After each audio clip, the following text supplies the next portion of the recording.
Hoje eu aprendi que nós não sabemos dar valor às misericórdias do Senhor Deus. Nós não sabemos honrar as misericórdias do Senhor Deus. Quero ler com você alguns versículos. Primeiro em Juízes, capítulo 3, versículo 7.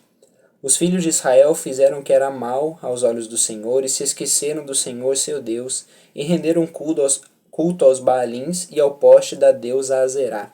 Versículo 9. Os filhos de Israel clamaram ao Senhor e o Senhor lhes suscitou um libertador que os libertou, Otiniel, filho de Kenaz, que era irmão de Caleb e mais novo do que ele. Agora o versículo 12. Os filhos de Israel tornaram a fazer o que era mal aos olhos do Senhor. Por isso o Senhor deu poder a Eglon, rei dos Moabitas, contra Israel, porque fizeram o que era mal aos olhos do Senhor. E por último, versículo 15. Então os filhos de Israel clamaram ao Senhor, e o Senhor lhe suscitou um libertador, Eude, homem canhoto, filho de Gera, benjamita. E continua o versículo. Aqui podemos ver que Israel rejeitou o privilégio de ser um povo escolhido do Senhor Deus. Então eles começaram a adorar os outros deuses que estavam em volta, os seus vizinhos, que estavam, os povos ao redor, começaram a adorar os deuses desses povos, esquecendo-se do Senhor Deus, o único Deus verdadeiro. E isso para o Senhor Deus é abominável, a idolatria para o Senhor Deus é abominável. Eles não seguiam os preceitos do Senhor Deus, que foram dados por Moisés lá no Pentateuco, quando elas estavam atravessando o deserto, tinham acabado de sair do Egito. Lá estavam todas as leis, tanto as leis cerimoniais como as leis morais, estavam lá e eles não estavam seguindo. E aí, para piorar, estavam casando com as filhas dos outros povos, dando-se em casamento, tomando as filhas por casamento, ou seja, estavam se misturando com os outros povos e gerando toda a idolatria que estavam cuidando no seu coração. E aí, com isso, desagradando o Senhor Deus trazia outros povos para subjugá-los, para torná-los escravos e gerar guerra, para que não houvesse paz, porque eles estavam em pecado, então eram as consequências do pecado deles. Então, quando eles estavam sendo oprimidos, eles clamavam ajuda ao Senhor Deus, aí eles se lembravam do Deus que haviam se esquecido, clamavam ajuda e Deus enviava uma ajuda, que foi os juízes que lutavam contra esses inimigos e libertavam o povo de Israel. E era sempre assim. O Senhor Deus tinha a misericórdia, mas depois de um tempo, o povo de Israel fazia o que era mal aos olhos do Senhor Deus de novo. Fazia o que era mal, o Senhor Deus punia, e aí eles clamavam por ajuda e Deus ajudava. Aí tudo ok. Depois eles faziam o que era errado, Deus punia, eles clamavam por ajuda, e isso aí, esse ciclo vicioso. Era isso, sempre, sempre. Eles não sabiam dar valor à misericórdia de Deus. Misericórdia essa que era a principal de todas, ser o povo escolhido de Deus. Imagina só se Israel tivesse dado valor à escolha que Deus fez desse povo. Talvez hoje em dia, ao invés de ouvirmos potências mundiais como Estados Unidos, Rússia, China ou outros países da Europa, nós poderíamos estar ouvindo Israel. Seria um país poderoso até os dias de hoje. Só que não. Eles rejeitaram. E para nós, isso para nós que não somos lá israelitas, nós que somos brasileiros, por exemplo, para nós, isso é bom. Porque se eles rejeitaram esse privilégio, abriu-se a porta da graça para nós gentios. Então, agora a salvação também nos atende. No Antigo Testamento também atendia aos gentios, né? Vale colocar essa vírgula aqui, como por exemplo a prostituta Raabe, ou Naamã, ou os ninivitas que ouviram a mensagem de Jonas. Então, gentios também eram salvos no Antigo Testamento também. Só que agora no Novo Testamento, como os judeus rejeitaram a pedra angular, então agora nós aceitamos essa pedra angular, que é Jesus, e nós temos essa salvação também. Portanto, para que não sejamos como o povo de Israel, que fazia o que era mal aos olhos do Senhor Deus, sofria a opressão das suas consequências, depois clamavam a Deus e Deus tinha misericórdia, para que logo depois pecassem de novo e ficavam nesse ciclo vicioso, que nós não sejamos assim e saibamos dar valor às misericórdias do Senhor Deus, não nos enroscando nos nossos próprios pecados, no nosso próprio embaraço, da nossa própria mente, da nossa própria carne. Larga a mão disso. Você é livre para as suas escolhas, mas é escravo das consequências. Então, faça a escolha de viver longe do pecado e próximo do Senhor Deus, para que você saiba aproveitar essa misericórdia, essa bondade do Senhor Deus. Quero dar alguns exemplos aqui, que está no livro de 2 Crônicas. Olha só que legal esses versículos aqui, que fala dos reis, alguns reis de Judá. Olha, 2 Crônicas 24, versículo 1. Joás tinha 7 anos de idade quando começou a reinar e reinou 40 anos em Jerusalém. A mãe dele se chamava Zíbia e era de Berseba. Joás fez o que era reto aos olhos do Senhor todos os dias do sacerdote Joiada. Continua outros versículos. Capítulo 25, versículo 1. Amazias tinha 25 anos de idade quando começou a reinar e reinou 29 anos em Jerusalém. Versículo 2. Amazias fez o que era reto aos olhos do Senhor, mas não com coração íntegro. Logo que o reino foi confirmado nas suas mãos, matou os servos que tinham assassinado o rei, seu pai. Vamos continuar alguns outros exemplos aqui. Capítulo 26, ainda em 2 Crônicas.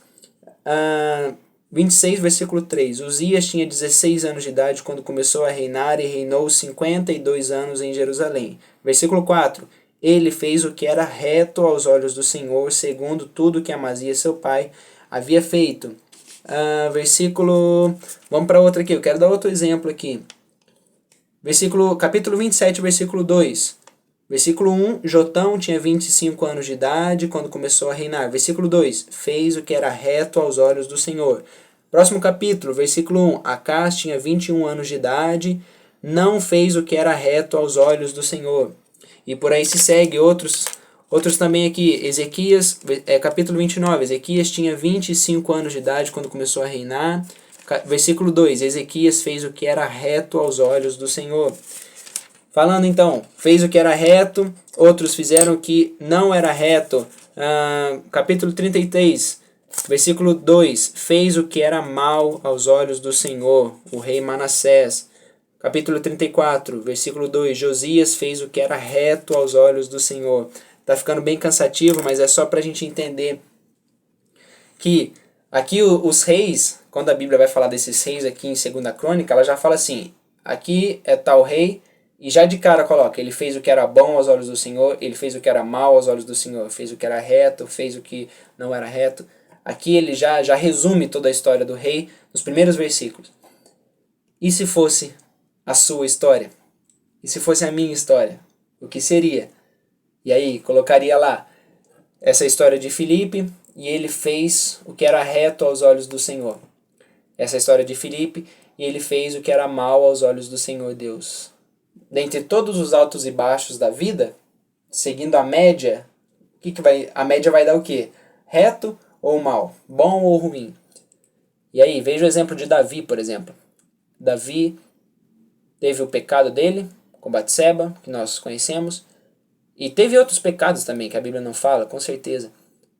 Mas, na média, ele era o quê? O homem segundo o coração de Deus. Então, a média dele estava muito boa. E olha que o pecado dele também foi muito ruim. Sei que existe grau de pecado, né? Que não existe. Mas, para nossa vista, ele, na média, ele era segundo o coração do Senhor Deus. E aí, se fosse nós, o que seria? O que falariam de nós? Então, não deixe o pecado atrapalhar a sua comunhão de pai e filho com Deus. Okay? Aproveite. Já viu a história do cruzeiro, do rapaz que foi pro cruzeiro? Vou contar para você. Tinha um rapaz que queria muito ir para um cruzeiro. Era o sonho da vida dele. Ele juntou, fez as suas economias, juntou e conseguiu ir, enfim, para um cruzeiro. Aproveitar. 3 dias, sexta, sábado e domingo. Era o máximo que conseguia. Juntou dinheiro e foi pro cruzeiro. E aí, só que ele só tinha dinheiro para a viagem do cruzeiro.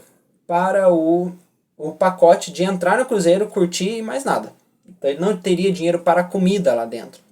O que ele fez então? Ele fez a mala de roupa, só que também fez uma mochila de alimentos. Foi lá no supermercado, comprou o máximo que podia, da pior qualidade, o mais barato, mas só para ele não passar fome. Ele pensou, eu não vou passar fome, eu só quero curtir o cruzeiro, a vista do mar, e aproveitar o que tiver lá, na academia, na piscina, mas agora comida eu vou me virando. Então comprou bolacha ruim, comprou pão, comprou suco ruim, tudo ruim, mas foi, levou na mochila e foi, entrou e foi.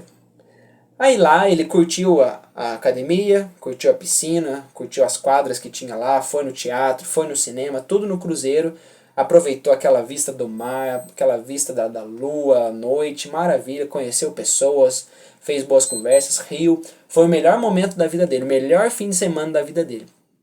Na hora de ir embora, se despedindo ali de quem trabalhava a bordo, ele foi se despedir de um deles e um deles era o chefe da cozinha. E aí ele falou, nossa, que legal, adorei passar esses dias aqui com vocês. E aí o chefe perguntou, que legal, você gostou da comida? Foi boa a comida aqui do restaurante? Aí ele perguntou, aí ele disse, sem graça, né? Ah, o senhor me perdoa, mas eu fiz as minhas economias aqui, né? Infelizmente não deu para aproveitar a comida, né? Eu trouxe a minha comida de casa, tive que comer, mas talvez numa próxima, né? Eu vou juntar mais dinheiro, talvez eu possa aproveitar mais a comida, né? O restaurante aqui. Aí o chefe, mas como assim?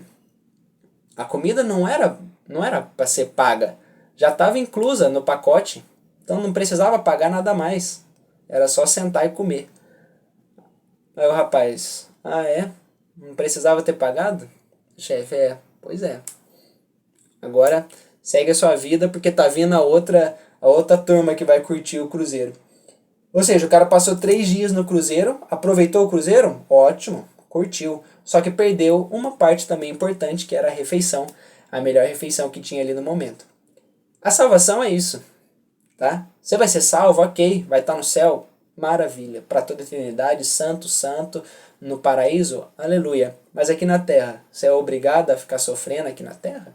Ou você não pode aproveitar o pacote completo, com tudo, que é o pacote da salvação? A salvação pressupõe liberdade, ela pressupõe paz, ela pressupõe esperança, ela pressupõe alegria. Então aproveite a vida com Deus, aproveite o pacote completo da salvação e não deixe o seu pecado te embaraçar quanto a isso. Então saiba honrar a misericórdia do Senhor Deus completamente. Não seja como o povo de Israel, não seja como pessoas ruins da Bíblia que não souberam aproveitar essa misericórdia do Senhor Deus e viver conforme alguém que merece isso. Não, nós nunca vamos merecer o sacrifício de Cristo, é claro, mas nós vamos reconhecer com o coração íntegro e sincero.